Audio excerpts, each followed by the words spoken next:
explications, bienvenue.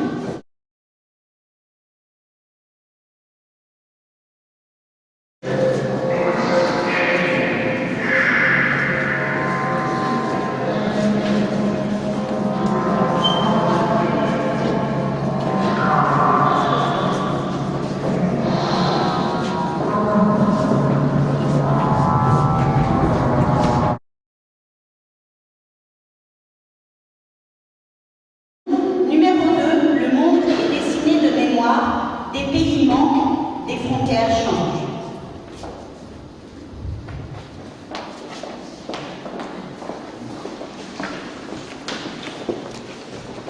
Mer du Nord, Londres, Grèce,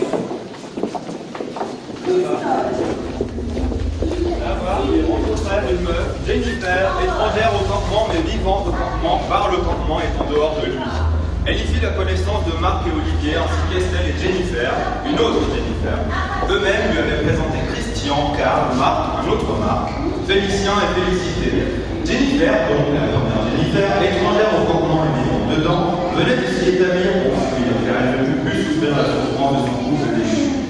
C'est en rencontrant René qu'elle quitta Serge, devenant Estelle, une autre Estelle, toujours en compagnie de Fabrice et André. C'est un soir au concert de Chucky, de Lydie et Manu, en scène, en vrai, ils s'appellent respectivement Charles, Richard, Antoine, Olivier et Emma. Bien que couramment Antoine et Olivier se fassent appeler Canard et Gros-Baleine dans les muscles, dans la vraie vie, ils les ont quand même changés en deux Lydie pour la scène. Après le petit concert de rock à 6 bases, électro-jazz, industrie, clash, atmosphérico, groupe, néo-post-pop, néo-pré, Nancy, Jennifer accompagnée de Virginie, Marc, Romain, laisse formative, Jean, Romain, Rémus et Luc se rendent au QG, le bar de la gare nommé au chemin qui guide les mots des passants. Avec Pilar, tenu par roulement par Éric, Étienne, Thierry, Manu, Manuel, Noémie, Carl, Jean, Pierre, Bernard, Christian et Marcel. Ensuite, quand Luc, Rémus, Romain, Jean, Mathilde, Marc et Jennifer rentrent dans le Kibar à fêter ses 40 ans de bière, Anisette, sirop, rhum, vodka, Sperfet, Calula, tequila, shot, vin rouge, rosé, blanche, chasse, armagnac. En droite, aux toilettes des gourmets sur ma piste, les toujours avec le Portugal.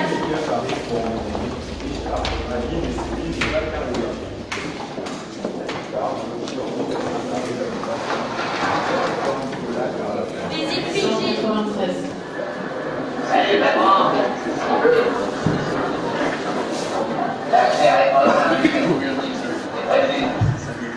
C'était le labyrinthe le mieux fait pour retenir les voyageurs. Ceux qui s'y arrêtèrent 2 jours ne repartirent plus, du moins pas comme ils existaient. Mais la plupart y ont vu venir d'abord la fin de leurs années de nombreuses.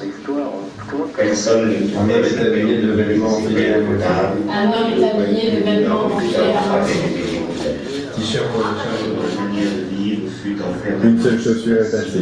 Une seule chaussure est passée. Elle s'interrogeait aussi sur l'échec de quelque révolution. Elle se demandait si le prolétariat existe vraiment et, dans ce cas, ce qu'il pouvait bien être. Le bonnet est en arrière du crâne. Le bonnet est en arrière du crâne. D'autres qui pensent que nous sommes sans rêve sont mauvais. Quand je parle de ces gens, j'ai l'air peut-être d'un sourire. Le manteau tient sur le bras droit. Le manteau tient sur le bras droit. Je leur suis fidèle. Et je ne crois pas être devenu par la suite, en quoi que ce soit, mieux que ce qu'ils étaient eux-mêmes dans ce triomphe. Considérant les grandes froids Et l'écharpe sur l'épaule gauche. Et l'écharpe sur l'épaule gauche.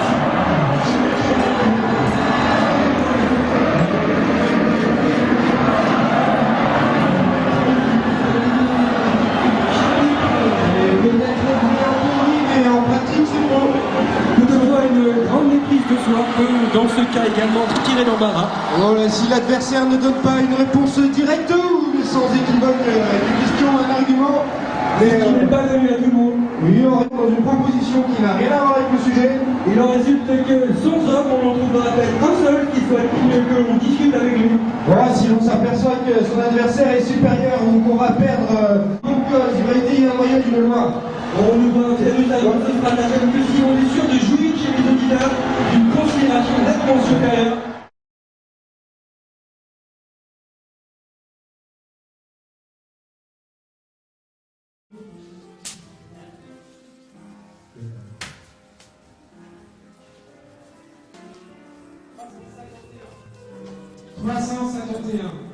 Les parois d'un bâtiment public sont peintes d'une couche d'absinthe.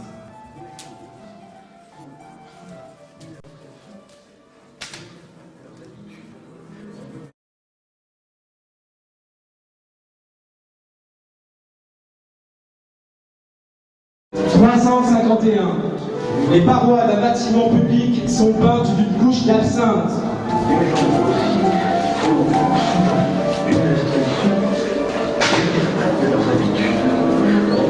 Des affaires, c'est une affaire purement économique, des affaires politiques, il faut savoir les dissocier. 368.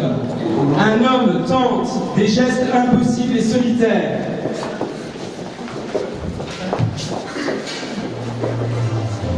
Voir l'œil droit de l'œil gauche.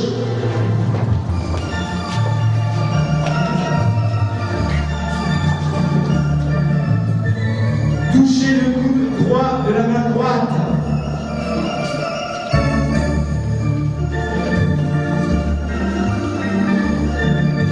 Avaler la langue.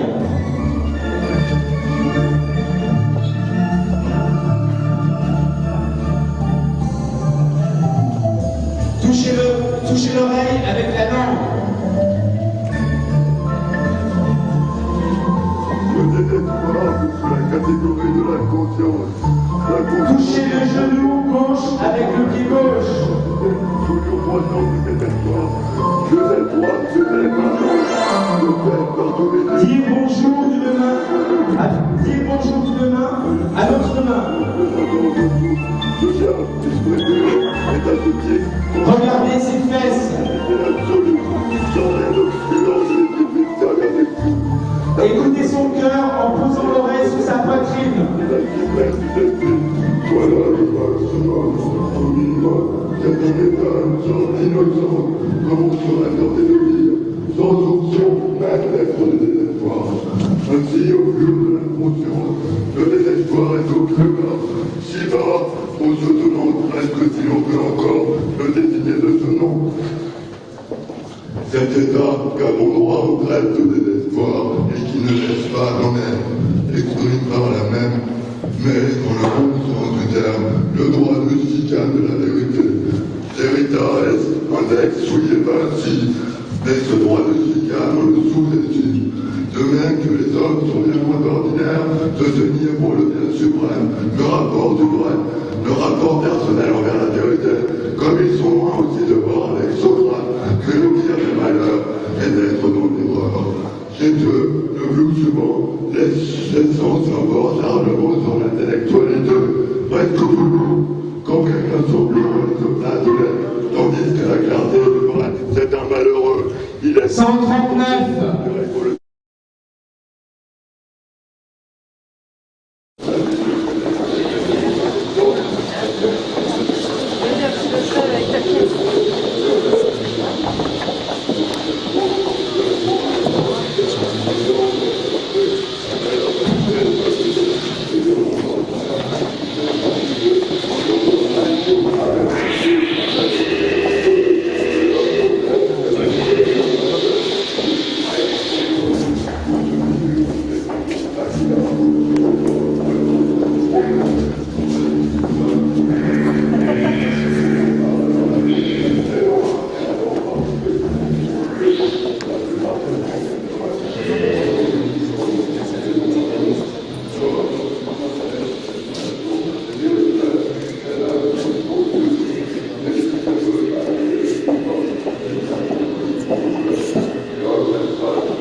283.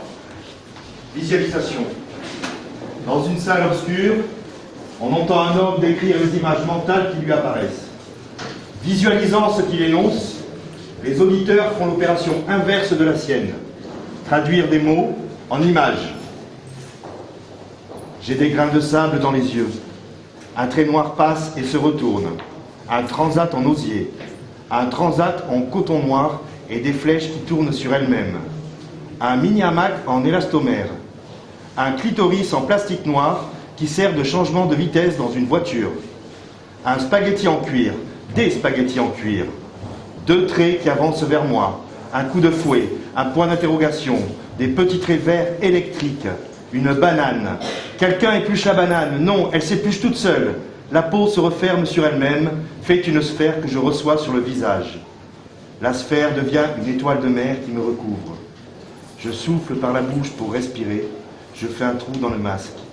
J'entends des feuilles de vigne vierge qui bruissent. Il y a du vent. Une tempête se prépare. C'est à la campagne. Un éclair tombe sur la maison.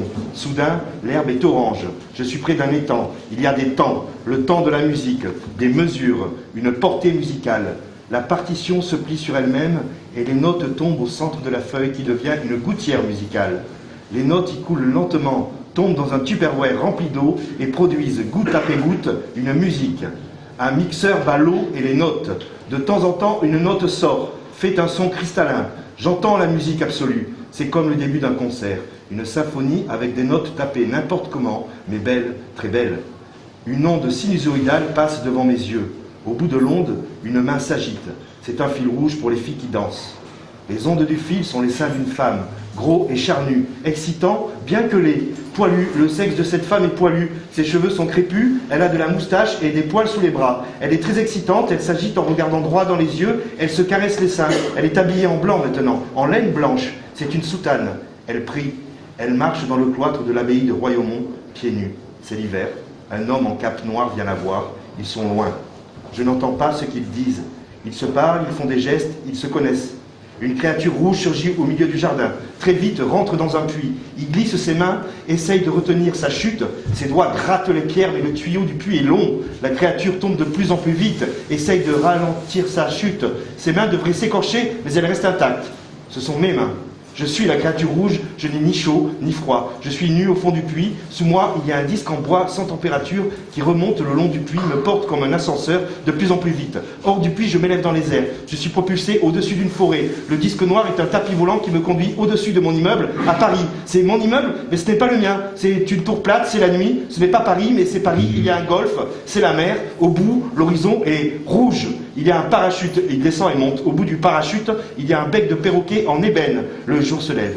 Une sauterelle fait des numéros pour me faire rire. Elle fait neiger juste au-dessus de l'immeuble. Maintenant, la neige s'est accumulée sur le toit et dégouline lentement le long des parois. Je vois des petits hommes sur une patinoire. Non, sur un morceau de glace. Ils sont minuscules, ils ont des chapeaux en papier. C'est une tribu. Des hommes, des femmes, des enfants, très raides, sur un petit morceau de glaçon dans une assiette. Une main, peut-être la mienne, fait tourner l'assiette. Les personnages ne sont pas vivants, ce sont des figurines.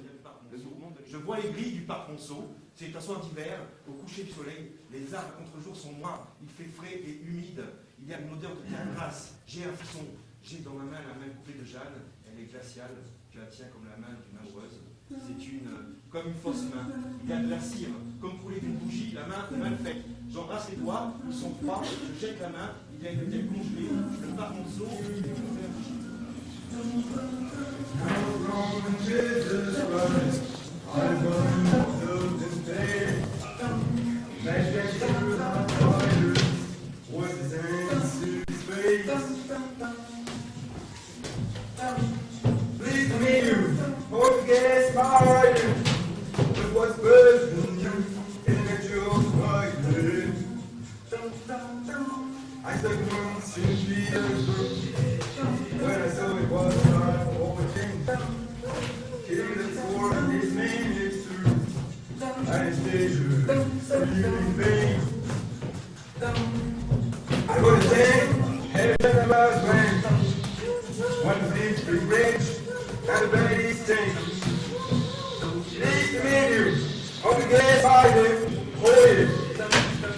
Oh, what bird is it?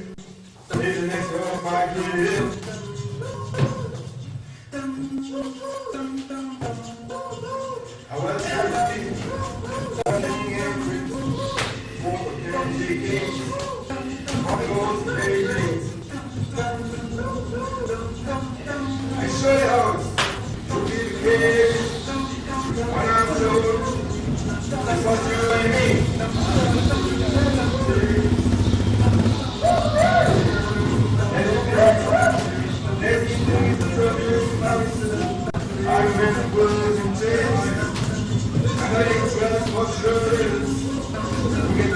All the